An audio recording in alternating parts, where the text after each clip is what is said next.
Today is Saturday, November 27th, 2021.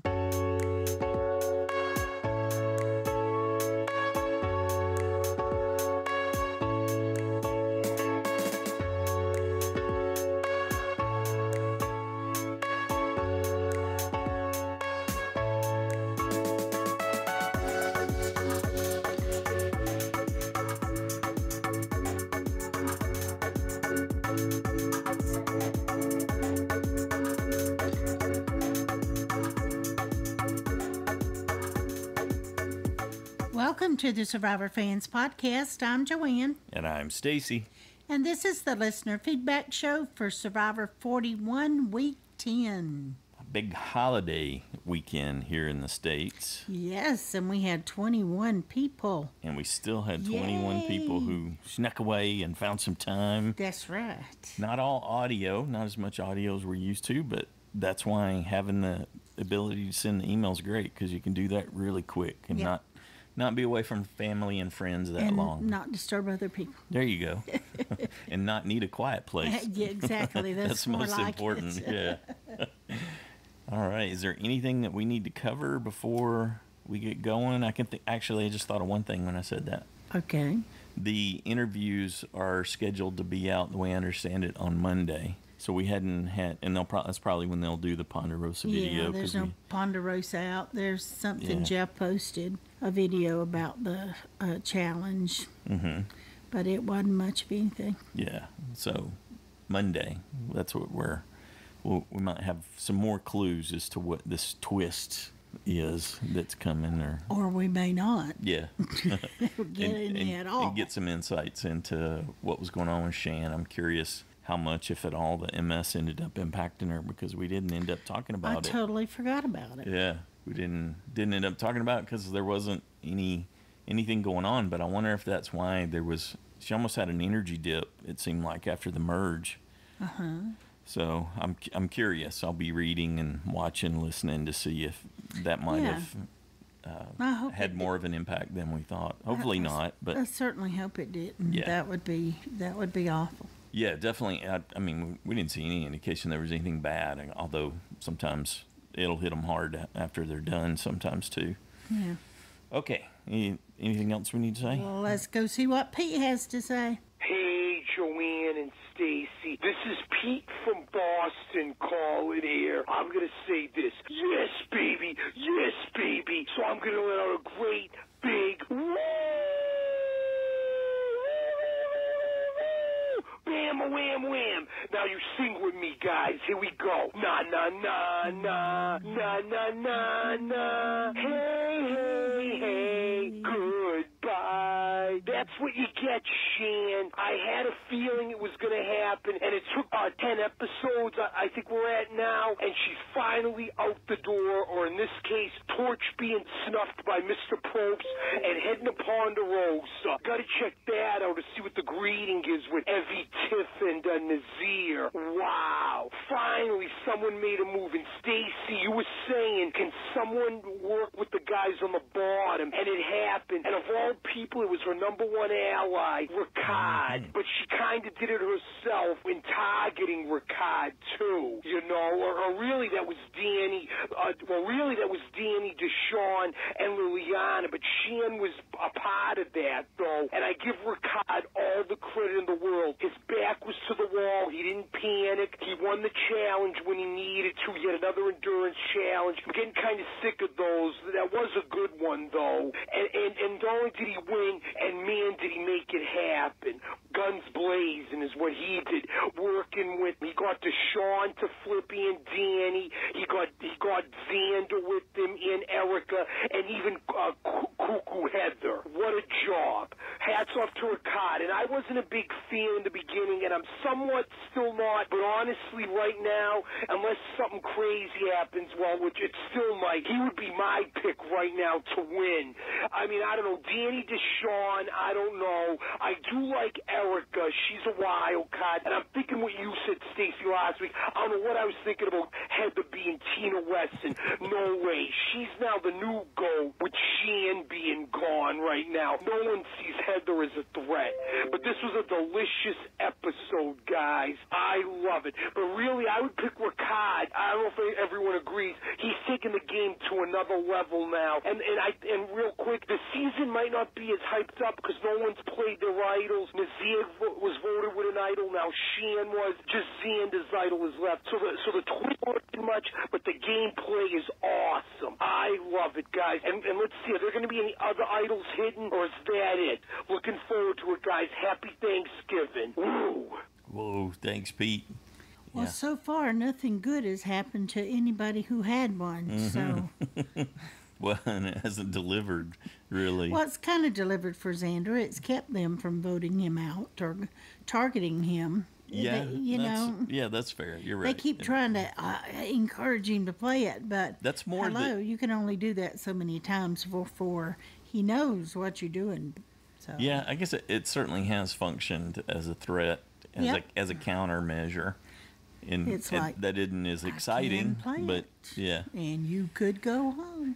But they're a bit bummed to have Nasir and Shan walk out with it in their pocket. In their pocket. Yeah. I'm sure Nasir and Shan aren't happy about that either. There you go. Thanks, Pete. Next up, we got an email from Robert in Ontario, Canada. Hi, Joanna, Stacy, and Survivor fans. I'm just writing in some quick feedback while working this week, just to make sure I get it in. All right. I thought this week was another great episode, and I'm sure most of the super fans would agree. The only way this episode did not deliver for me was the JSFL. It was a disaster for me this week. Early in the episode, when they made it seem like Ricard was going to be a clear vote off, I knew I was in trouble since I picked him as my vote off. I knew from experience that even though I should have been excited to see his name being thrown out there, it wasn't going to proceed that simply. Ricard is playing a much better game than I had given him credit for, and the edit has done a good job of making us forget his more insidious transgressions in the game. I almost find myself cheering for him. Exactly. The power of the edit right there, bud, because he wasn't coming across well in the first half at all. In addition to losing a potential vote-off point, I also lost my new USB in Shan. I can commiserate. I can't be too mad about it, though. We got to see some great Survivor gameplay. That's what excited me. Idols are really becoming a useless thing this season, aren't they? Yeah. With idols being public knowledge amongst the players, we're missing out on some of these great moments where idols are played to the surprise of others. There's something satisfying about hearing Jeff say over and over, "Does not count. This vote does not count," while players try and think of whose torch is getting snuffed. I'm excited that Xander still has his idol and advantage. Hopefully he doesn't go home with one or both in his pocket. I think next week Ricard will still be in trouble. I'll probably keep him as my vote off. If he happens to win immunity, I think Deshawn and company will look at getting Xander out with Erica as their fallback. From the preview, it appears Liana is really not thrilled with Deshawn, but the alternative would be working with Xander. I don't see her splitting off from Danny and Deshawn, though. What do you guys think? I don't know what she's going to do. If I were them, I wouldn't want to work with her. No. I would take her next. I would switch to Heather and Erica and take Liana out. Liana and Heather are Uber goats. I would probably go Ricard first, then Liana. But anyway, Yeah. I don't know if she has many places to go, so I don't know what she's going to do. She probably will stay with them for that reason. I have no idea what Jeff has planned for his dangerous challenge twist next week. Maybe they're attaching laser beams to the sharks in the water, the ones that Jeff jumps over occasionally. That's it for me this week. I hope everyone in the States had a great Thanksgiving. Talk to you guys next week. Thanks, Robert. Good job. Next up, we got a call from Christiana. Hi, Joanne and Stacy. This is Christiana from Massachusetts calling in. So starting right at the top of the episode with the reward, I thought that Ricard was very smart for choosing Shan and Heather and having the rationale of they haven't had a reward yet, but in reality knowing those were both strategic choices. So that was smart. And I really like when people have to choose or make groups. I think it shows where people stand in the game. And then fast forwarding to the tribal deliberations towards the end of the episode. So Erica fell into the same trap that a lot of people, although in thinking about it, it's quite often women. The one that comes most to mind is Michaela with Jay in Millennials versus Gen X, of being, quote, too strategic or showing that they are too smart, and so thus becoming a target themselves. So I don't think she necessarily was weighing her options of like, should I talk about this? I think she wanted her name to not be the alternative to Shan's, which I understand. But it kind of maybe does her a disservice in the long term. However, sometimes in Survivor, you do have to sacrifice the long term for the right now, because your long-term plans don't matter if you're not here tomorrow. So I was really stoked that she made the split work and that Ricard pulled this off. One, because she's my USB, but two, because I just thought it was a really great move. And I don't know if anyone noticed the score as, like, the music as Shan was being voted out, but it was, like, this beautiful, like, violin. And I feel like they really want to see Shan as a hero, like, they being the producers, versus... You could argue that this was like a comeuppance vote because she screwed over so many people within the context of the game, but they made it like this glorious thing, and I don't agree or disagree with that. I just thought it was an interesting observation. And I think Shan, I don't know. I don't think that she should have done what she did on her way out. I think, honestly, it was post-vote out jury management of saying, oh, Ricard, you get my vote. Deshaun, you're a snake. When Deshaun, that wasn't his plan to vote Shan, nor was it his plan to split the votes. But she's also giving credit to Deshaun in a way that potentially could enhance his game, when in reality, he was a follower in that vote, not a leader. So I just thought it was unnecessary overall.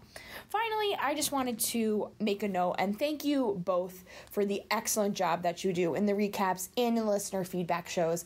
I think you've handled some topics that are complex to talk about in real life as well as in Survivor, such as race and gender dynamics, really elegantly and in a way that is accurate but also open-minded and non-judgmental. And I really, really appreciate that about this show and this community. I hope everyone who celebrates had a great Thanksgiving, and I will talk to you next week. Bye. Thanks, Christiana, and yeah, We I agree. appreciate that. Credit to the community here for making all that possible so that we could have those discussions. Next up, we got an email from Ian in Woodland Hills, California. Dear favorite podcast family, it's been a second, but this episode really compelled me to chime in. My heart aches. Whoever edited this episode deserves an Emmy because it was done so well. The emotions I felt were strong. First, it was the conversation around playing for the culture. With the current racial climate, this was a huge reminder of the difference it means to be black in America. Yep. No other ethnicity would have to factor this topic into their strategy. It broke my heart that they had to. It broke my heart that they weren't able to stick together, and it breaks my heart to think that there's even a remote chance that they may think they betrayed their culture, because they definitely did not. Second, the real emotions that Shan had for Liana and Ricard. I felt it, and I respect Shan so much more because of it. Lastly, the music during the final vote. It added such sadness. We all knew how the vote would end, but it was so heartbreaking to see it actually happen. On a happier note, Shan exited with such class. She was such a great player, and I'm glad she had this episode to show how amazing she really is. All right, thanks, Ian. We appreciate that. Up next, we have an audio from Michelle. Happy Thanksgiving, everybody. I hope that everyone had a good day with family and friends, etc. This is Michelle from Minnesota, and I have recovered, so here I am. This week's episode was fantastic. I did not see that coming with Shan going home. Joanne, I was with you. I really thought that both Xander and Erica had the best chance of winning that immunity challenge, and I was shocked when Erica went out so soon, and I totally did not see Ricard winning that one. I thought when it was Ricard and Xander would get it.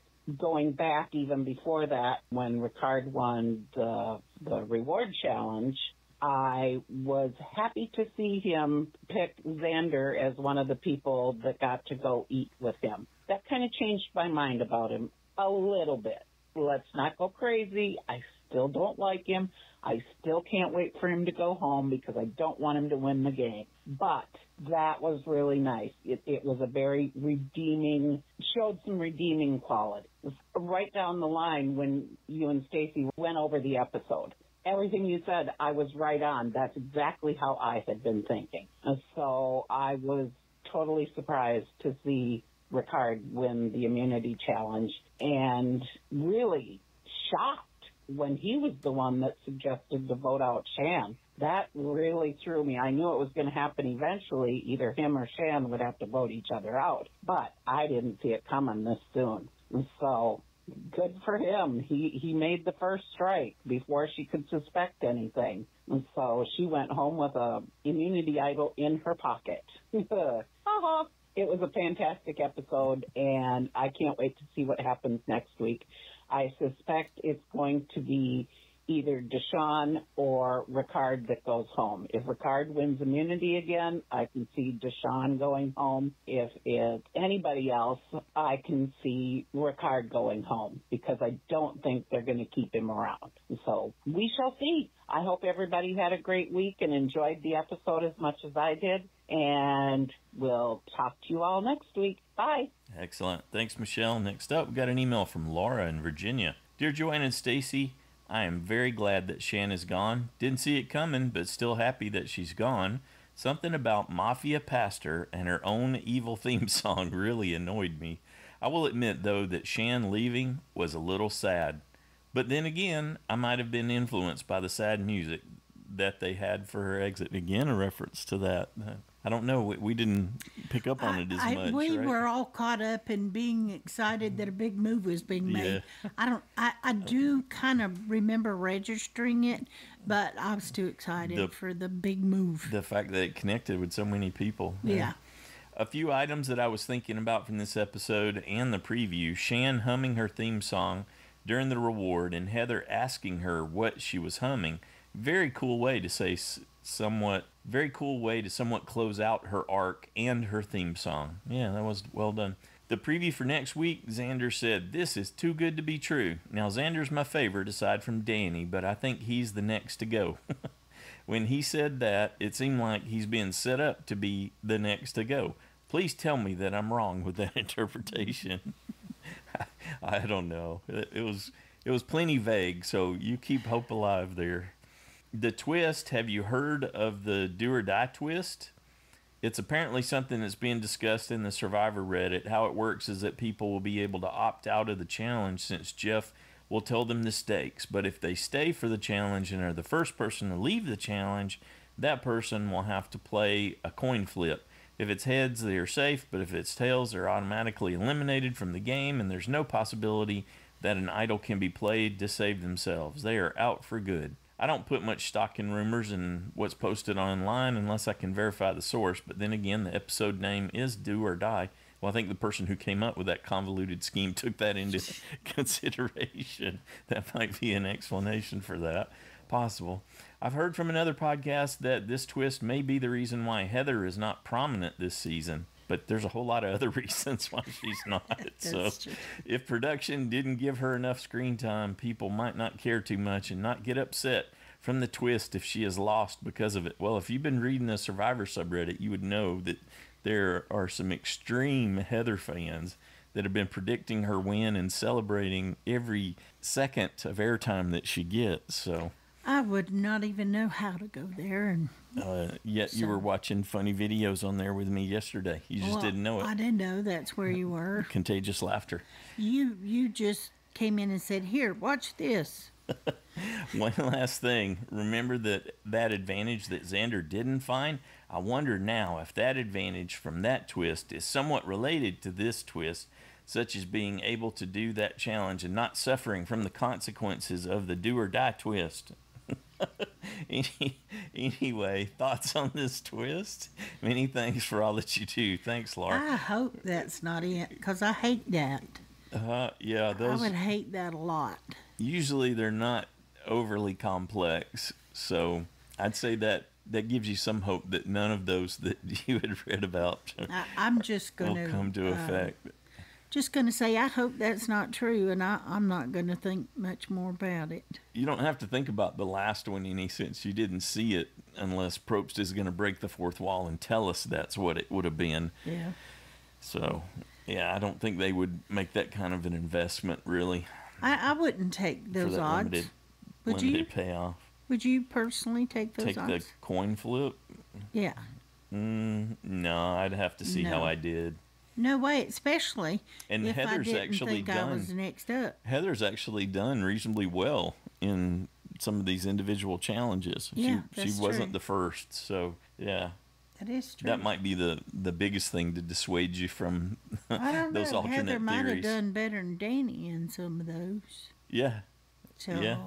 Although we're thinking he's sandbagging still, maybe trying to hide. Yeah. just don't know. He sure is getting skinny, isn't he? Yes. Thanks, Laura. You gave us a good laugh with those in any case.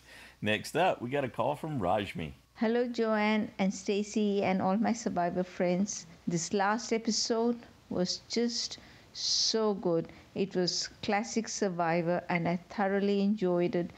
Thankfully, there were no twists and turns. There was none of the Jeff trying to be a talk horse business with their feelings and crying. There was no talking to the audience. I really enjoyed it, even though I didn't get the vote out point because I just thought it was a red herring when they said that Shan might go out. I still really had a great time. Now, I wonder if Shan was humming her Assassin's tune for herself. That was so funny. And then when she got voted out, how she used to tell the other people, "Oh, love you." And then when she's going out, she had to call Deshaun a snake, though she did call Rick and say to Ricard that she loved him. In hindsight, had Shan kept Jeannie, whom she called the loyalist, she would still might be in the game, but she chose to keep Ricard, and Ricard just played perfect, got rid of her at the right time. I'm really liking Ricard at this stage, whereas in the beginning I wasn't too fond of him. Now, Tiffany said that, oh, Xander's still there with his idol, but look, whatever you may say, two of the idols haven't been played, and those two, Nasir and Shan, have walked out with the idol in their pockets. So I think that's been pretty good. Out of the people who are left, I am really liking Erica. I would like her to win. She's so good. She's like a little quiet mouse working away in the background. So after Erica, I'll be watching out for Ricard and Xander. Liana has started to annoy me a little bit. And you know what annoys me most are those two strands of hair there, which are like this antenna, and I just want to move them from there. And I wonder if we are going to have the family visit this time or not. So look forward to that. And I'm looking forward to the next episode. That was so exciting. I'm so glad Survivor gave us good old Survivor again. On that note, cheers. Thanks, Rashmi. I got to think with the COVID protocols and the extra week. So they quarantine for 2 weeks? Quarantine for 14 days. So, and usually when they bring in the family visits, It's the day before. yeah, that happens very quickly because otherwise they don't know who to bring, and sometimes they bring one person that the person's ended up already getting voted out. Yeah. But I can't see them doing it and bringing that many people that far ahead and having them out there quarantined for 2 weeks. Usually they can't afford to be out there beforehand. that long. And then Yeah, exactly. potentially end up getting quarantined on the So, way back, too. I just can't see that happening. Thanks, Rajmi. Next up, got an email from Julie in Iowa. Hi, Joanne and Stacy and all of the Survivor Fans podcast listeners. I've been listening every week to the feedback for season 41, and I enjoy all of it. and I just wanted to check in and let you know I really haven't disappeared, and I am alive and well. Excellent. All right, good to hear from you, Julie. Each week on Saturday, I realized that I missed sending feedback in again. I'm not playing JSFL as I know I'm just too busy right now to remember to get picks in each week, but I do enjoy knowing how everyone else is doing. I am enjoying this season. Finally, my head was spinning for the first several episodes, but things are looking better the last few episodes. I hope all of you are staying safe and healthy. Thanks for all that you do. All right, thanks, Julie. Up next, we have Ann and John. Hi, guys.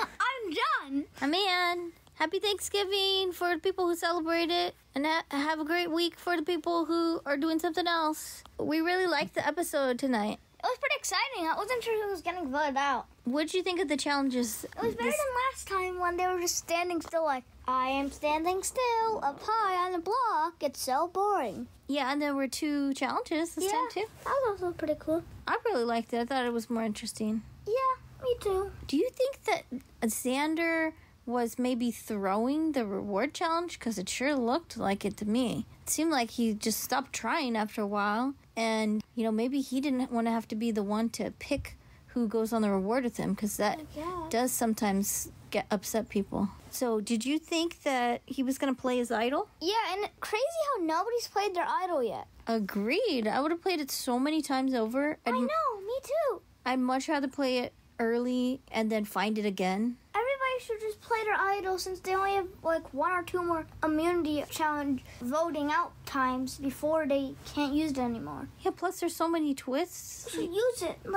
it. Use it or throw it in fire or something. I'm pretty happy Shan is out now, so I was happy about that. I think Erica is kind of hurting her game because she just keeps trying too hard, and every time she tries too hard with these crazy split the vote schemes, she worries the other people that are higher up in her alliance, and for some reason she's very intimidating to them. So she should just kind of lay back a little bit, plan, but she doesn't have to tell anybody about her plan, maybe just 1 or 2 people.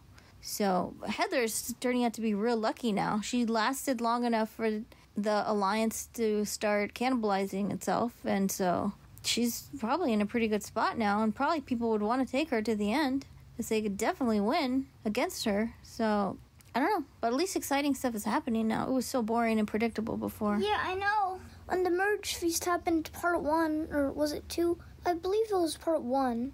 Mm-hmm.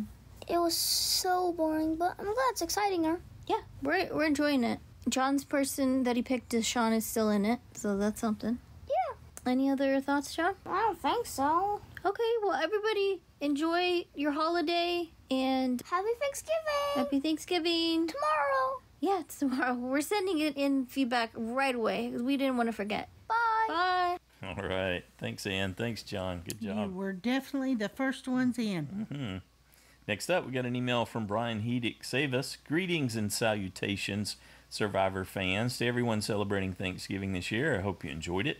Thanksgiving is probably the most underrated U.S. holiday as it perfectly combines the 4 F's: family, food, football, and freedom from work into one day. I'd like to pour one out for Stacy's USB Shan. Yeah. While it certainly stings to lose your USB, at least you didn't change your pick from Heather to Tiffany like me.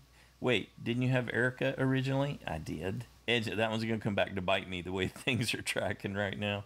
Edgic is taking one on the chin this season, as I believe a concerted effort was made to give non-traditional edits, especially for the winner. Do you remember what Edgic is? It's a combination of, it's a term for a combination of edit and logic. Mm-hmm. Yeah, very good. For certain Survivor players that like to try to predict the winner using Edgic. Yes, exactly. There's certain communities who thought who thought from time to time that they knew exactly who was winning based on how the edit was going, and there's a nice little set of features that they assign to each player and how their edit's going that's supposed to help you predict who's going to win.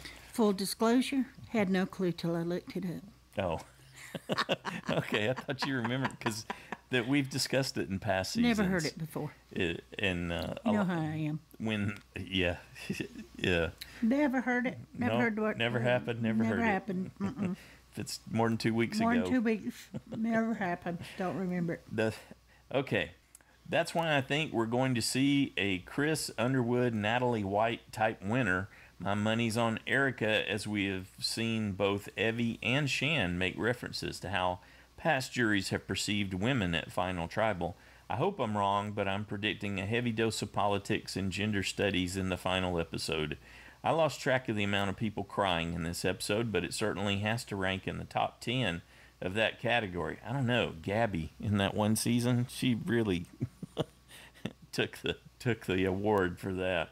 There's already a great deal of stress and anxiety baked into playing a game of deception, but seeing players placing the burden of a larger cause on their shoulders just adds to the tension. Voting someone off because they are a strategic threat to you should never be met with, "We cannibalized ourselves," as Liana stated. I look forward to a season of Survivor where great gameplay, not intersectionality, is everyone's core motivation. After an episode of strategic gameplay, Jeff warns of a dangerous twist next week. My take on this is someone will be going home based on unfortunate luck rather than a carefully cultivated gameplay. Yeah, that sounds like it's tracking about right. I know the editing has been tricky this season, but I'm guessing someone like Danny gets punished since he has played a great game and not received a vote, yet he isn't really featured that often. And finally, I just have 2 quick observations. I find it humorous that the player with the most strategic tools at his disposal is also the player everyone seems determined to freeze out of all strategic talk. In attempting to read the remaining players' behavior toward him, I don't think any of them take Xander seriously as a potential winner because they represent the majority of the jury. I don't think this bodes well for his chances to win, even if he makes it that far. I think their primary motivation for that was to flush the idol, as I recall. That seemed to be a big part of not wanting to talk to him, not giving him anything to work with. That scene, they just couldn't control that for everyone. That scene of Shan and Ricard at the pizza reward lamenting that they will have to vote the other one out instantly made me think of the restaurant scene in the movie Heat with Pacino and De Niro. That is a fabulous reference. I love that. It's definitely worth a watch and a classic calm before the storm moment. Thanks again, Joanne and Stacy. Thanks, Brian Heidik Save Us. That's one of my all-time favorite movies. Do you remember that one, Heat? I remember the movie. I don't remember the scene. When they meet in the restaurant and that's really good. I believe you. The action scenes, the gunfights in that movie that's like one of the reference movies you get when you get a new home theater system, because you want that and you want Aliens, just some of those scenes that anyway, sorry, I'm distracted. That's a good reference. Squirrel. Next up, we got a call from Drew. Hey, Joanne and Stacey. Hey, everyone. This is Drew from Utah. I thought this was a pretty good episode, mostly because the ending was super exciting for me, as I had Liana to go. Seemed like a kind of shot in the dark, but then it was really close. And then I kind of knew pretty early on. I mean, once Tribal Council started, they were kind of telegraphing. I don't know. It seemed like Shan was kind of a goner. And then the first vote started to come in as well. Missed out on that, but Shan had a really good run. I expected her to be at the finale for sure. I think obviously a lot of people did. It'll be nice to see her in the jury, but yeah, I just don't think she could handle the interpersonal relationships. Like people like Deshaun, who apparently are kind of emotionally, I don't know, he seems kind of emotionally manipulative to me. A lot of people might say the same about her toward him, but yeah, seems like he and Danny aren't really managing that aspect so well, which is a bummer because I like Danny a lot, but I do not love so much the direction Ricard's edit is taking. It seemed like at first they were trying to, it's obvious they're trying to make him the villain at first, and they bring up, finally, halfway through the season, they bring up his hearing issue to kind of change your, public perception toward him as a player. And I don't know, it just seems, especially to make him into a hero. Because if I did have to pick a winner of the week, this week it would probably be him for winning immunity and then just really kind of managing Tribal Council pretty well. But loser of the week, I think I would have to give that to Shan. But anyway, I don't know what this kind of new social justice season direction will take, because it's like, they want to do that, but then also the players, like you were saying, this is a selfish game. Oh, before I forget, I'm really glad that someone in the feedback, I think it was Jill and maybe one or two others, mentioned Nasir's clapping after last week's challenge because his hand had fallen asleep, and he's trying to clap for the winners, and it's like he can't. Yeah, I'm liking. Wasn't a super like a live tribal council. So anyway, overall, I thought it was an okay episode. I have no idea. Liana was kind of, like I said, kind of a random pick, but I'm thinking Ricard is okay for now. It's either going to be Deshaun or Danny next. That's kind of where my head is. So everyone have a great weekend. I just finished up at the gym. I did an early swim this morning, and we put up our tree yesterday. I hope everyone had a really happy Thanksgiving. And it's the most wonderful time of the year. Talk to you later. Bye. Yeah, all right. All right. Thanks, Drew. Yeah. Next up, we got a call from David. Hey, Joanne and Stacy. It's David in Pittsburgh. Wow. There have been several wild moments for me this season. One was when Nazir said the goats on AstroTurf line, and then a quick flashback. The second for me was Xander, Evie, and Tiffany planning to make Liana waste her advantage. And now the Shan vote out. We've seen the foreshadowing for this over several episodes now, but on this episode, we had so many of them. Erica and her baby with the machine gun comment, and Ricard going back and forth on what he has to do to win. But I honestly never believed what happened. I really thought the way we were seeing this that she was going to make it to the end. I always see Survivor's players as pieces in a hanging mobile, that you move one piece and everything else shifts. So, for example, Xander's kind of stabilized, but Ricard and Eric are moving up, and Liana and I think Deshaun's pieces are moving down. But what that means for me is that I left Ricard as my USB and switched to Xander, and ever since then, Ricard's gameplay has been going up and up. Xander's has been sort of stabilizing. I don't know if he's ever going to make a big move again, but I have to say that kid's got nerves of steel. Every time I expect him to play an idol, he doesn't. So what I'm concerned about is when it comes time for him to save himself, he's going to sit and not play his idol. By the way, I keep learning more about the contestants after their torches were snuffed. Evie had a great conversation with Tiffany in her Ponderosa video where she defines the terms queer and gay, and I thought that was really interesting. And now I see that Shan has MS, and it was never brought up on this show. And I was very impressed with what she wrote about it in a post online. And also, I always rewatch Survivor before I send anything into you guys. And it's so interesting to me how much more I get out of the second viewing. Probably because the first time around I'm watching it, I'm on the edge of my seat and so nervous about what's going to happen that I can't really concentrate on every comment or move. And so, Joanne and Stacy and our Survivor family, I just want to wish all of you a very peaceful, happy Thanksgiving weekend. I hope it's gone well for you, and I can't believe how fast Survivor is flying by. Talk to you guys next week. Bye. Thanks, David. Yeah, that was a really good moment where Evie was explaining that for Tiffany, and Tiffany wanted to know so that she could better relate to the students that are in her charge. And it was very open and honest. I thought it was great. Yeah. And furthered Evie's cause in wanting to get information out to educate people. Yep. That's always great when people can be educated. Yes. Because none of us know everything for sure. Definitely not. Definitely not. Thanks, David. Next up, we got email from Rebecca in Norcal. Hi, everyone. What an emotional episode. I really loved how they showed the close dynamics between the cast members and how sometimes it's a struggle to navigate between true friendships and affection that develops, as well as how you can resonate with others on so many levels, culturally, through life experience and loss, and just plain old getting each other.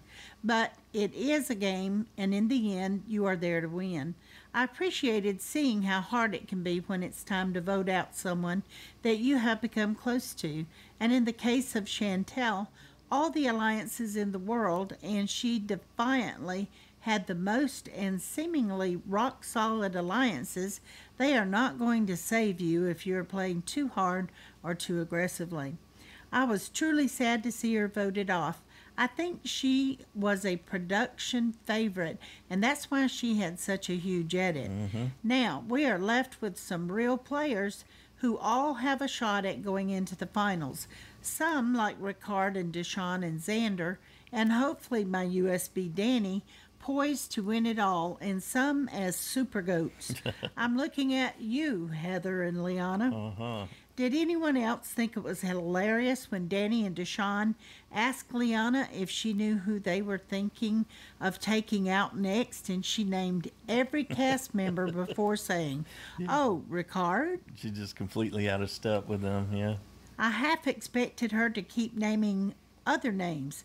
Jeff, that camera guy, Boston Rob. Methinks she's not the sharpest knife in the drawer. But such is the nature of Survivor. Sometimes the sharp players get the boot, and the not-so-sharp ones coast along to the final three. Can't wait for next week. Happy Thanksgiving. All right, thanks, Rebecca. Up next, we hear from Brandon. Hey. Hey, what's up, Joanna, Stacey, and Survivor fans?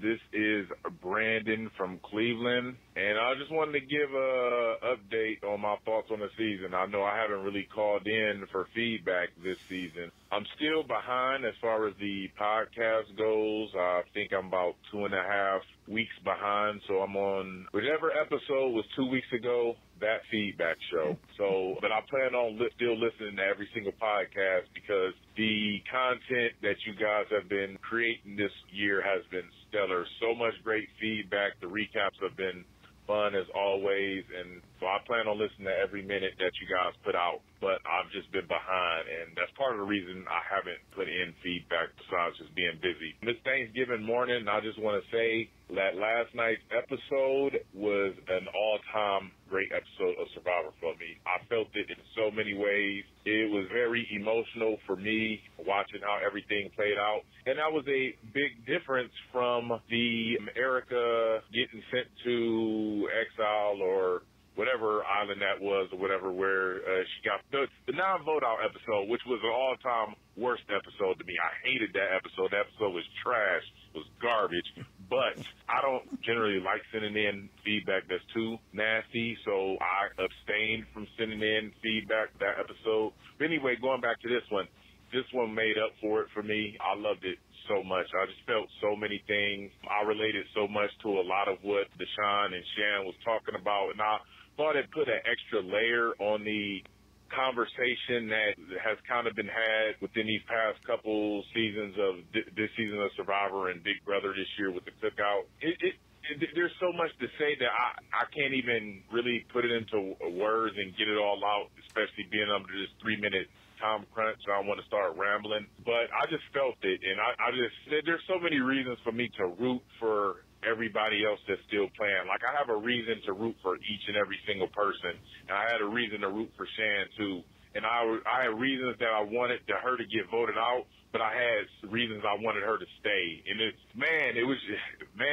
episode was so emotional. Like, I can't even talk. I can't even talk. I will say I am glad that I am, again, not in the challenge this year. I think I forgot to put in my picks again this week. This may have been I know it's at least the second time, maybe it's the third time I made that mistake this season. So I wonder how I'll stack up against the people that actually played in the challenge this year. And I'll see you on the final finale episode how happy I am that I didn't play, because I have a feeling that the lowest person in the challenge is going to do better than I am this year. But just thanks again for all you guys have been doing, Joanna and Stacey. I know I don't call in as much, but you still put out a fantastic podcast. I look forward to listening every week and hearing all the wonderful fans give their feedback. But yeah, I just love this episode, so I felt like I had to say something. All right, you guys, happy Thanksgiving. Take care, everybody. Peace. Peace. Thank you, Brandon. Always great to hear from you. It is great to hear from him, and I really appreciate his perspective, and I am loving it that Survivor is stirring up so much of feelings and thought processes about things. I know that, I've seen you off reading things and studying things and looking at things and just pondering so much of what's been going on in Survivor. And I think it's a good positive thing. So thanks to everybody for sharing their feelings. Yep. Thanks again, Brandon. Next up, we got a call from Noelle. Hi, everyone. It's Noelle calling from Albuquerque. Guess who got a vote out point? I'm so proud of myself right now. Congrats. Let's see. I was really psyched that Xander skated through again with all of his advantages. I don't really understand it, but it is hilarious to me. Speaking of hilarious, I am going to root for Heather as my new USB. I used up all of my USBs in the fantasy league, so this is unofficial. But I just thought about it and decided that Heather winning would be the most hilarious outcome. It's the funnest thing for me to imagine in terms of it being very amusing. So that's what I'm going to go with. Go Heather. Don't know who I'm going to pick for next week. Maybe Erica. I think I'm going to put Erica up to get voted out next week. I hope everyone has a wonderful Thanksgiving. I'm so grateful for this community and for everybody who calls into the feedback show. I'm really learning a lot from you guys. It's so interesting to hear your perspectives. The last feedback episode took me so long to get through because I had to keep pausing it and rewinding it so that I could think over what everyone was saying really carefully. It was so much fun. So I very much appreciate everybody who calls in. Happy Thanksgiving once again. Have a great weekend. Bye. Thanks, Noelle. You have a good time cheering for Heather. I've seen a lot of people doing that, and they're just tickled every little morsel she comes up with. I don't have many safe points left for Heather or Erica. Yeah, me neither. Or I think I might be in a little trouble with my safe bet. Yeah, I imagine a lot of us are. Nobody really saw this coming, I don't think. To that time of the season. Yeah. Yep, focusing on Erica is probably a good idea. Those smart women are scary, so let's vote them out. Next up, we got an email from Josh the Plush Moose from Massachusetts. Dear Joanne and Stacy, I'll confess that I don't understand the concept of playing for one's culture in $1 million game with only one winner. Seems like you'd only want to do that if the other three are goats. You're being very pragmatic. And all right. My other observations. Like Ricard, many people have a coworker who gets all the credit. For sure. Everyone wants Shan. It may be nice to be needed, but post office walls tell us it's bad to be wanted. That's good. If Deshaun has enough left over after paying his debts, he should decisively open a Waffle House. I don't even get that. Well, I think because he's a waffler. Oh, okay. Got it. He's a flip-flopping waffler. Blankets and pillows are nice, but is Survivor pizza in a bamboo hut really a reward? If you've had nothing, you bet it is. Yeah, when Xander got yanked back, he looked like a dog reaching the end of its rope. Deshaun is a hypocrite. If he plots against you, that's part of the game. If you plot against him, that's a reason not to trust you. That's classic Survivor, too. Yeah. Will veggie pizza be Shan's and Xander's last meal? Ricard says he needs to process. He sounds like a game bot to me. Shan crossed the line between schmoozing and schmooing. She basically asked Deshaun and Ricard to put butter on her while she jumped into the frying pan. Okay, I don't know why I tripped over that. I know she's out, but I wonder if Evie memorized the star puzzle too.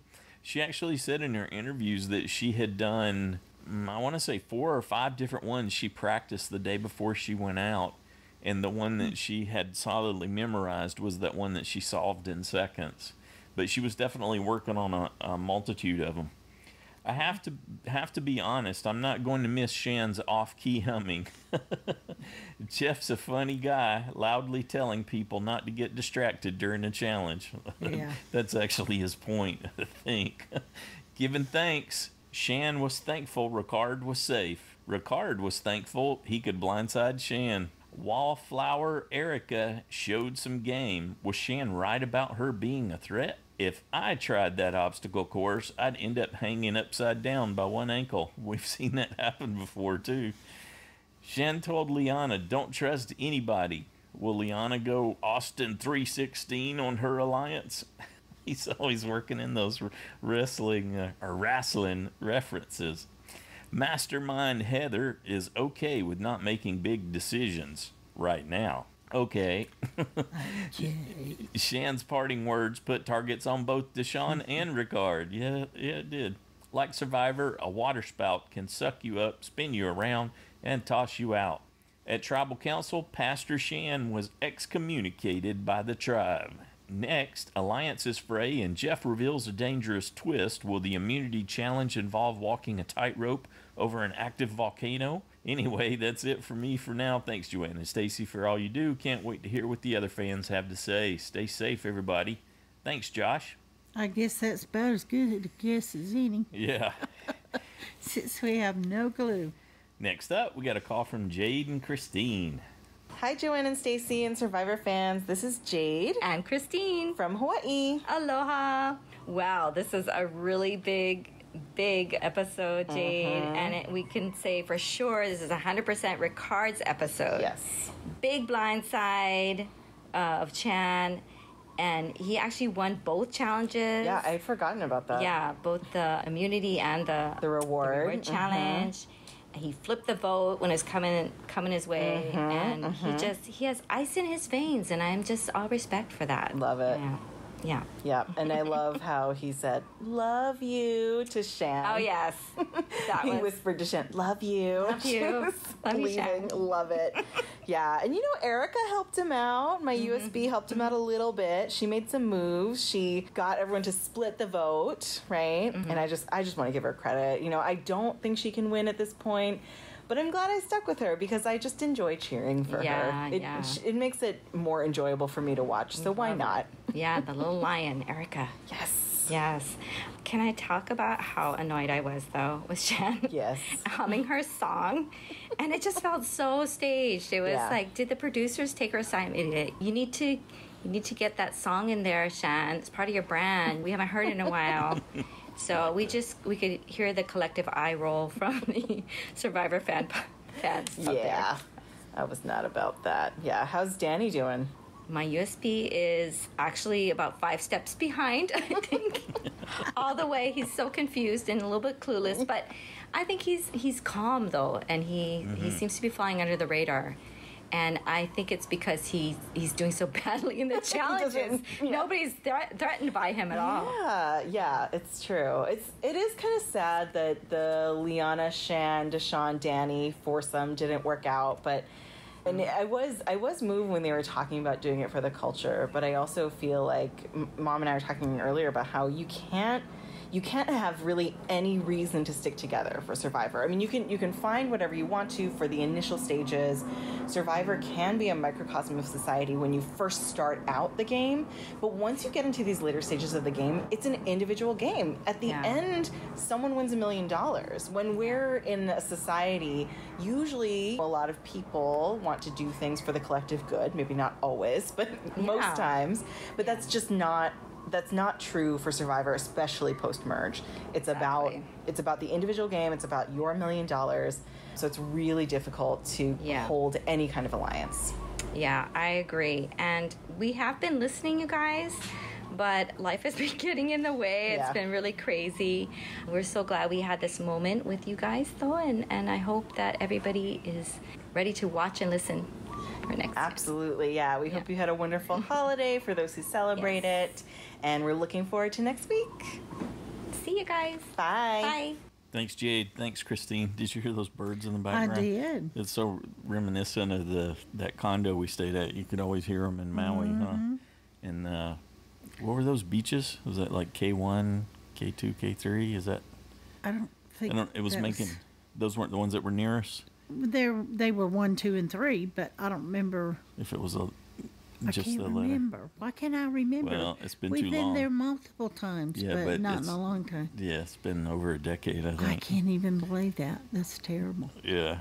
Anyway. We love those beaches anyway. Yes, and hearing those birds when we were there. Yep. Thanks, Jade. Thanks, Christine. Great to hear from you again. Next up, we got a call from Jeremiah. Wow! Now that was a big-time blindside. Hey everybody, it's Jeremiah here. Man, last week, of course, we lost two great characters in Nasir and Evie. But this week, man, we lost a big-time power play. Man, I don't know if I was fully expecting it. I had Ricard to go home like you did, Joanne, because I just felt like, well, one of them probably was going to go out, but I didn't think it was going to be Shan. I really didn't. We've been setting up this narrative all season long. Would Ricard turn on Shan? Would Shan turn on Ricard? And Ricard was the one to do it. I knew he had it in him because he's a very calculated player, but I just wasn't expecting it here at this part in the game with us down to 8. But he pulled the trigger. Whether or not that was a good move, I guess time will tell. He was looked at as a target, and now he got rid of the only person that was the tightest with him. So hopefully for him, he's worked out those relationships well enough where he can maneuver further in the game. It would be very interesting to see. But this is definitely weekend at 4. And I don't know, maybe he's going to work with the other underdogs from here out. We shall see how this plays out. Obviously, other highlights for this episode, we had this emotional discussions with Liana and Shan. Going back to that, it was great to go visit that a little bit. That was a big part of what happened in this episode. And then, of course, everything we heard from Deshawn I thought was great. Erica had a few shining moments there with her move wanting to split the vote. That was really smart on her behalf. So, yeah, there was so much to think about and talk about in this episode, which was really, in my opinion, has probably made this the best episode so far for the season. So a few topics came up this week in Know-It-Alls that I wanted to bring past with you guys. Kind of a little bit, mostly doing with what Shan could have done. The question is, did Shan make a mistake by not trying to make that final 2 with Ricard, or at least say, hey, can we make it to 4 together before turning on each other? Something like that, because I understand they treated their alliance very differently than a lot of other tight 2s did. So that's question 1 for you in the audience. Should she have tried to make those kind of relationship, those kind of promises to maybe keep her further in the game? That's one question. Then the other thing that came up, which I thought was very interesting, that Stephen Fishbeck said. Stephen's point in the conversation was, you want someone you're aligned with to feel like that they can beat you. You don't want someone who says, hey, don't worry, I think you'll be able to beat me. You want the opposite. You want the person who says they think they can beat you, because if that's the case, then for sure they want to take you to the end. And I think I forget about this point. And what do you guys think about that? Do you feel like that is what you would want in a partner? Someone who really thinks they can beat you because that guarantees you they're not going to turn on you? It's actually a really good point. So for my closing comments here, my predictions for next week, I really feel like, well, Liana, I guess, of course, she's in trouble. But I do think they could probably turn their sights on Eric at this point, since apparently no one wants to go after Xander and his idol. So that will be interesting. Obviously, Xander's always on the table, but I don't know when he's going to go home. But anyway, that's it for me. There's my predictions. You guys take care until next time. This is Jeremiah from Southern California. Thanks, Jeremiah. I think I would feel more confident if I thought they could beat me. And I thought they could. Isn't that exactly what Ricard and Shan were basically doing? Yeah. Trying to convince the other that they could win. It seemed like they were in lockstep with what Fishback was discussing that Jeremiah mentions. They were both pushing that narrative. Yeah, they both thought they could win, but that it would be a little more iffy if they went up against the other one. They were both stating reasons why the other one would win in hopes of establishing that kind of narrative in their mind or expectation. I think Ricard thinks he played a better game than Shan, but she has a better social game in that she had, more people on her side. Yeah, I remember liking it earlier in the season when we got to see him acknowledging that she was the playmaker. He might have been the one calling the shots, but she was the one that really... He called the plays, but she executed them. Yeah. He's the coach. Yeah, and you're not going to end up... That means you're not taking the risk on... Yeah. It's like, yeah, you're clever, but you didn't really risk having your game blow up in your face. But how many of those did you execute? So... Doesn't have to be a whole lot as long as you can manage the perception around it. If you've got a good story that you can tell, it doesn't even have to be true for that matter, since perception's so important. And I truly do think that he cares for Shan personally, but that he is just very pragmatic and say, keep your eye on the prize. and he's able to compartmentalize that easier than she was able to. I would say the bigger overall mistake, the thing that probably, when he took time to process it and think about things, that undermined her game that she did, was asking for that advantage back. That whole exchange that seemed to go sour with them, he seemed to end up with the upper hand in that.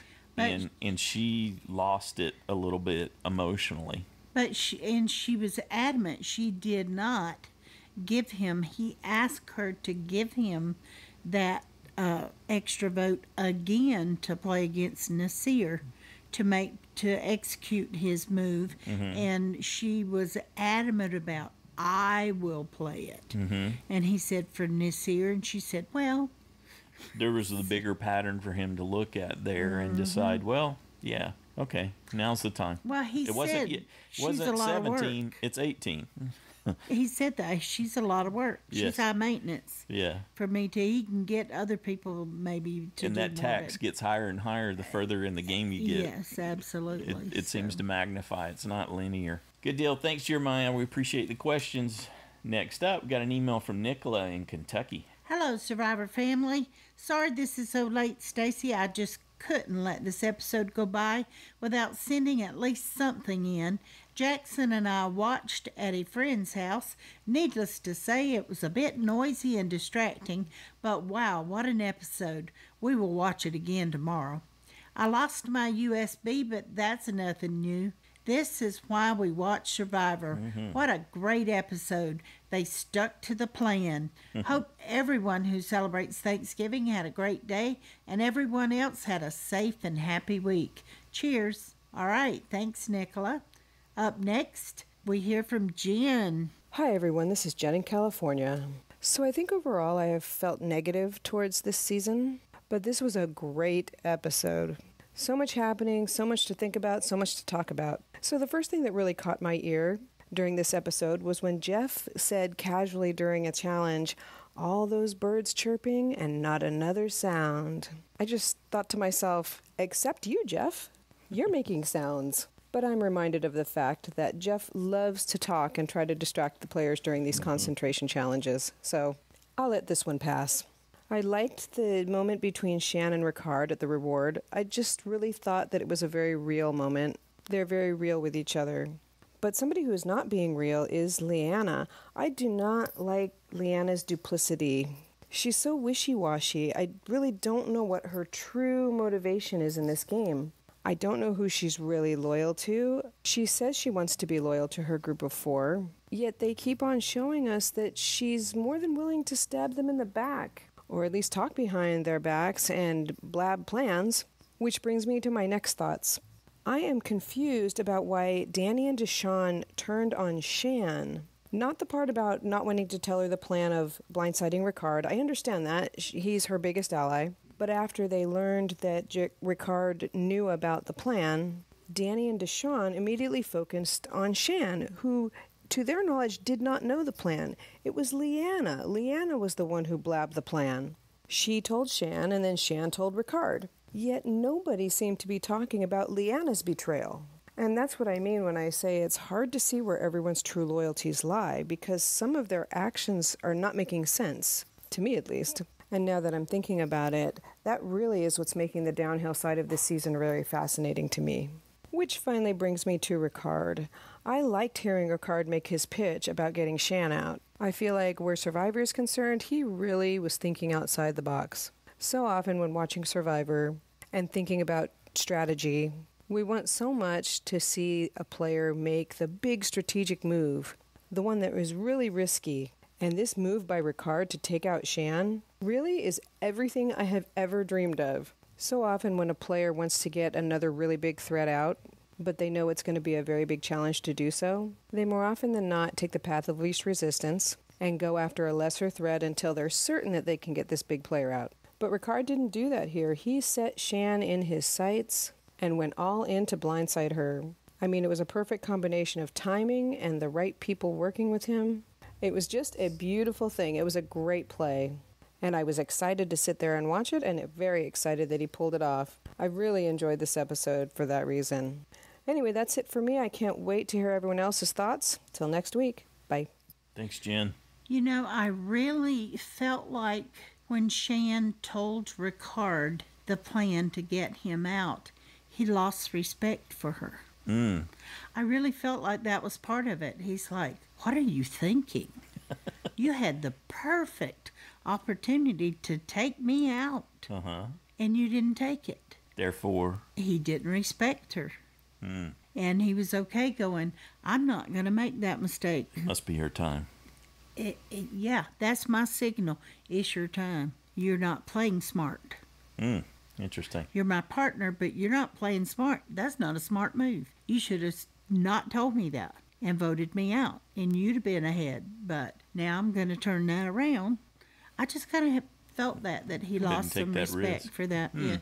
And as far as Deshawn, we know that he was willing to go after Shan because Ricard told him that she came and she told me, you were after me. Typically, that's the most common response, is just to flip it back on whoever's coming at you. I think there might be a little something else, too, in having, along with your point, but just in a slightly different way, that Danny and Deshawn probably valued Shan more than they value Liana in the context of the game, and saw her as a bigger threat. A bigger threat. And she, I believe, was a bigger threat than Liana. Yes. So that was accurate, but I really think that they agreed to go along because she broke their alliance by revealing their secret to go after Ricard. They expected more out of her. She's not on our side. Out of little sister Liana. She broke our trust, and we can't trust her. It's all off. And she's more dangerous if that's broken. Yeah, than if Liana we can't trust her, then sure, let's take her out so she won't tell any more of our secrets. Yeah, excellent. All right, thanks, Jen. Next up, we got a call from Paul. Hey, Paul, Louisiana here, and that was quite an episode, wasn't it? Well, I think we've all known for a while that this was how it would always end with Shan and Ricard. Although she's gone now, the way I see it, Shan got lucky because she received a great villain edit. And by great, I mean a good one. We were always shown how she felt, and the editors would go the extra mile to give her some human personality, which is something Survivor villains rarely get. Am I making sense here? And for all those concerned about a Black Alliance, well, Shan and Deshawn both showed that they weren't simply looking at the game in terms of black and white. However, nothing anyone says will convince me that Chantel telling Ricard that he has her vote for the million was anything more than a thinly veiled backstab. When she said, "It's okay, I love you," well, it was done in typical Chantel fashion. Pretty words with no feeling whatsoever, while she probably hummed some theme music in her head. Now, all that being said, I really wish that Shan had used her idol and that Liana had gone home instead. Still, I'm going to get the pleasure of watching this next episode where Liana realizes that all she can do is bottom feed, because she's on the outs with everyone. Yes, Danny and Deshawn are certainly going to need her now, but all in all, they just don't feel like a real power alliance to me.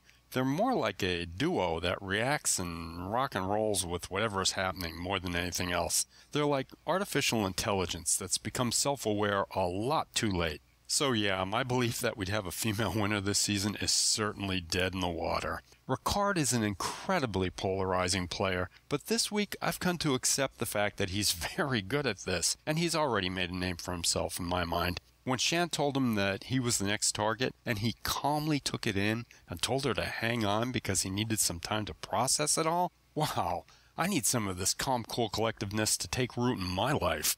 But I guess as a flight attendant, he's been conditioned to handle problems quickly, calmly, and efficiently. I know he's got big flaws, but I'm completely Team Ricard now because he really shined this week. So there's a lot of talk about Shan's possible return in a later season. Yeah, she could come back at some point. She's crafty and cunning, but I think without Ricard, her focus is just too narrow. She only knows what she wants. That makes her a one-trick pony, and I can't see her getting the leeway she had in this season because this time around she was an unknown. She thrived because Ricard was there to manage her, and without him, she'll just be a bull in a china shop. So yeah, this was a great episode. Best of the season to me, in fact. Ricard, Xander, and Erica are my favorites for the win, and yes, even in that order. Ricard really helped his game, though, by rewarding Heather and Xander with that food. The three of them, along with Erica, can flip this whole game on its head now. Next to go, it's probably either Danny or Deshawn. Ricard needs to maintain control, and he'll need to target the men who think that they're running the show first. Yeah, I'm sure that Ricard knows that Xander needs to go, but I think Ricard needs him for at least one more tribal. I'm also thinking that Xander is so very happy in the previews because he's just won immunity. That could be very problematic for Ricard, though. Like I said, I'm fine with either Ricard or Xander winning, but can you imagine, though, if either of them managed to get to the final three with Liana and Heather sitting next to them? Talk about stacking the deck. Oh well, I'm rambling now, so it's time to wrap this up. Take care, everyone. Catch you all next week. Bye. Thanks, Paul. You think Danny has relaxed now since there's 4 men and 3 women left? I was just looking at the roster when Paul was talking and thinking, oh, Danny got what he was shooting for, didn't he? Yep. Yep. Hadn't really thought of it that way. But though I doubt that he feels any safer with the people that are left. Yeah, I don't. Because he's a little paranoid with the, you think Heather and Erica would lie to us? Well, you got that Erica. Yeah, if they're pulling a scam on him. That was a great scene, wasn't it? This last episode everyone will lie to you, Danny. It's Survivor. It really was the best one of the season. It was better than the Taking Away the Knowledge is Power episode. There are just so many elements of it that were great. Who does Liana even like anymore? Ricard is the one that set everything in motion. She seems to be most angry with Deshawn and Danny. But Ricard's the one that put it all in motion. And I don't think it would have happened if it weren't for him. So surely she sees that. Just think about how emotional she is with that connection with Shan, though. She's gonna thing with lash Xander. Out. Yeah. And she's not been close with the other 2 ladies that we've seen. Nope, so not that we've seen. Where does she have to go? I mean, how? That's why she's one of the big goats now. She's just kind of right hanging, there with Heather. It seems like. I mean, surely she'll get over her anger if she's really playing the game and try to pull back with Danny and Deshawn and maybe even Ricard. One of the things I kept circling back to when I was thinking about the last episode this week and while we're putting the show together was that at one point she quit. At one point on day 18, you mean when she was quit. Crying and told Shan what the plan was? Yes. To get Ricard out. And then she had a confessional and she said she didn't care. What mattered more was her relationship to Shan. She did not say the words "I quit," but that is "I quit." That means I don't win. I don't care if I win. Yeah.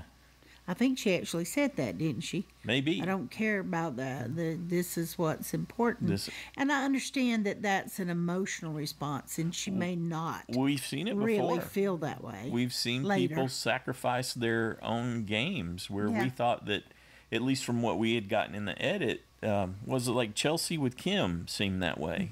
Chelsea seemed like she could have made a case for her game, and yet she just basically stepped aside and advocated for Kim, even though she was I always the clear number 2. Yeah.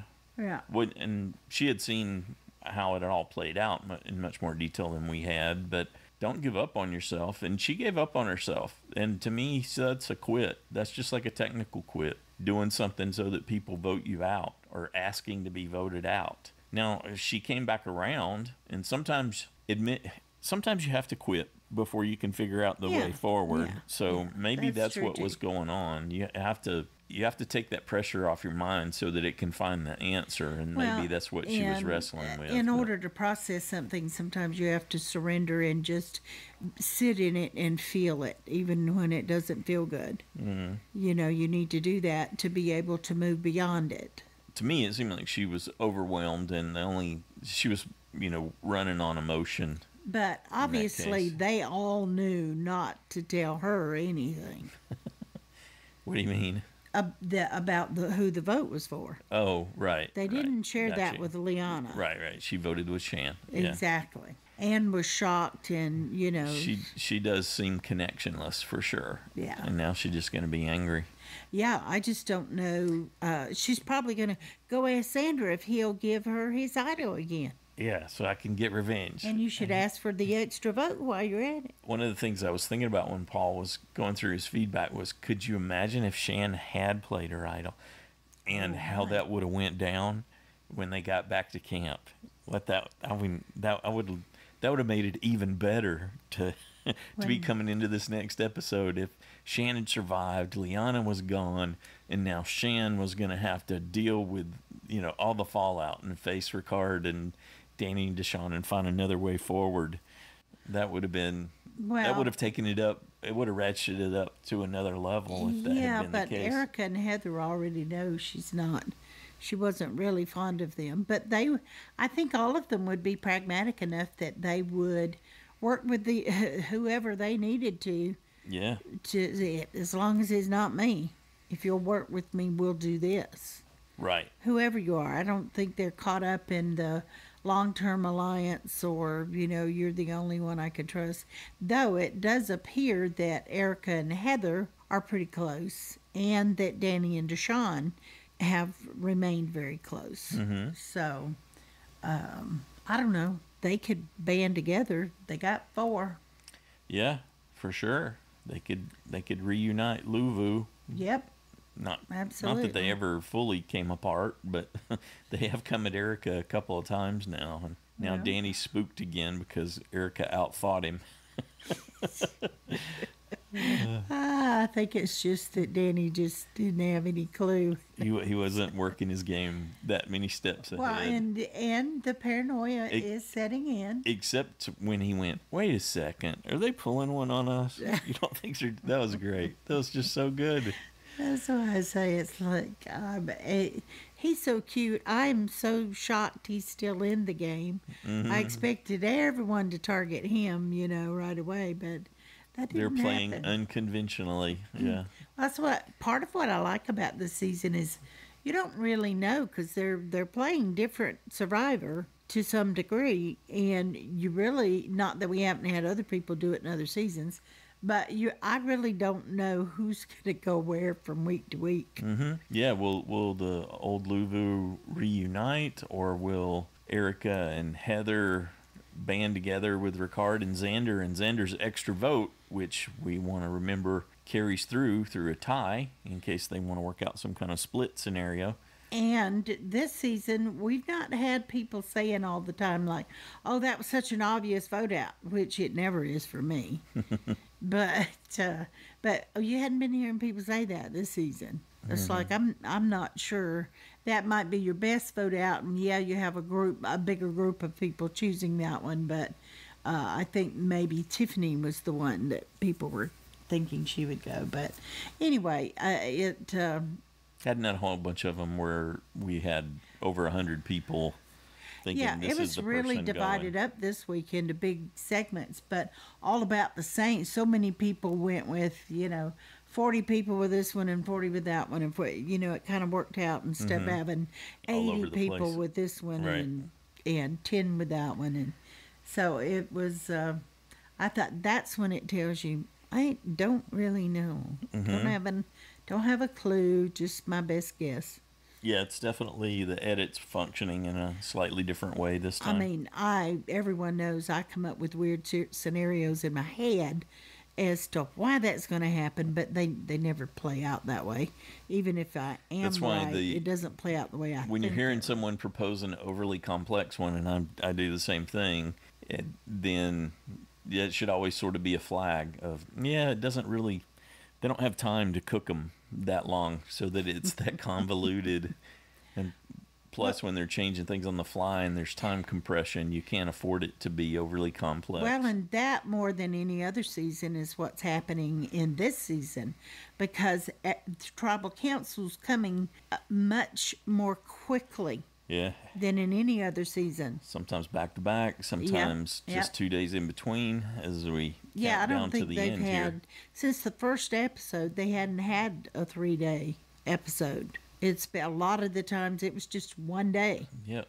Everything. A couple 1 days for sure. And it's like, we went to tribal last night, now we got to go tonight, and then we're going to go tomorrow night.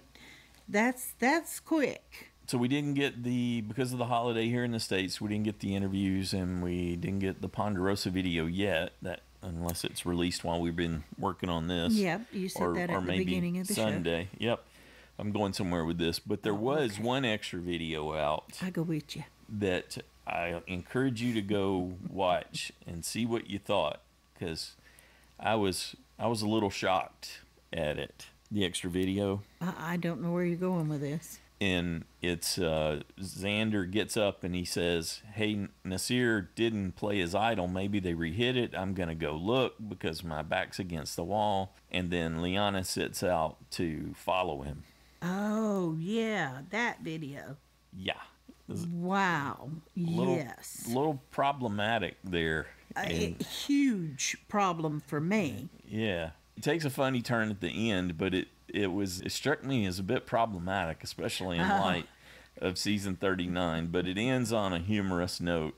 Anyway, go watch it. Yeah, that's You're going to put a link, right? Yep, I'll find a link that we can put in. It'll be in the show notes for this episode. Yep. Thank you to everybody who took time to share your thoughts. It's busy holiday weekend. We appreciate it. And to everybody who always does and got your predictions in. We enjoyed getting to hear from you. And we'd also want to say a big thanks to Mark for your donation. We appreciate that very much. Generous support for the podcast. And if you play in JSFL, don't forget to make your Week 11 selections for one person voted off and 4 people who you think will still be in the game at the end of the episode. Since we don't know what the twist is, we're assuming that's what's going to happen. One person voted off. Mm-hmm. And so just keep it going standard. With that. Yeah, standard fantasy Unless league we week. hear otherwise, we're keeping that. If you'd like to join us on one of these listener feedback shows, you can call and leave a voicemail 206-350-1547, toll free 844-643-8737. You can record your audio comment and attach it and send it to us in an email or type it up like several people took advantage of this week, and we'll read it into the show for you. The email is joanneandstacyshow@gmail.com. Feedback's due noon Pacific time on Saturdays. I remember giving that email address to Bobby John when we were down in California at the same time. And he was going to, I didn't have my phone with me or something. Anyway, he took a picture. He said, "I'll send it to your email." I was giving him the email, and he's like, "There's more?" In terms of the letters. He was just laughing. He was very sweet about it. But anyway, that just sparked that memory. Anything else you want to say about the episode? Nope. Okay, we'll put it to bed. We'll be back on Wednesday with our recap. Have a good one.